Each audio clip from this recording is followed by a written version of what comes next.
আমি আজকে এখানে আসলে সত্যিকার অর্থে কোনো প্যানেলের জন্য না, অনেকদিন ধরে আসবো ব্যস্ততার কারণে আসতে পারছি না। তো আজকে মূলত পরিবেশটা দেখতে এসেছি, যে সাবেক শিক্ষার্থী হিসেবে আমাদের যারা এখন নবীন ভাই বোনেরা আছে তারা নির্বাচনকে কেমনভাবে দেখছেন, কেমনভাবে এনজয় করছেন, মূলত এই বিষয়টা দেখার জন্য আমি এসেছি। তো সেক্ষেত্রে আমি মনে করি শিক্ষার্থীরা তাদের যোগ্য প্রার্থীকে অবশ্যই বেছে নেবেন এবং শিক্ষার্থীরা এখন অনেক বেশি সচেতন।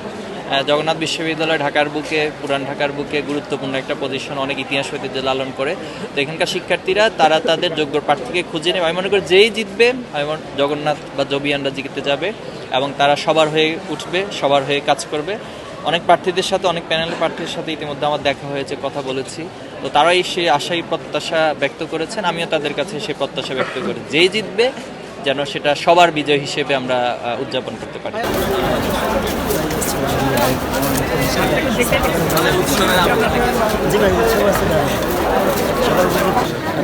তারা কতটুকু ভালো করতে পারে।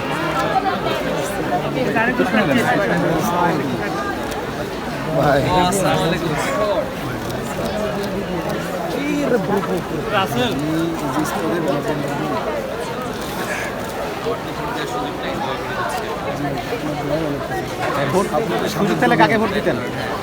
ভাই দোয়া তো বেশি লাগে। আপনি ভোট হলে কাকে ভোট দিতেন? ভাই সুযোগ থাকলে কাকে ভোট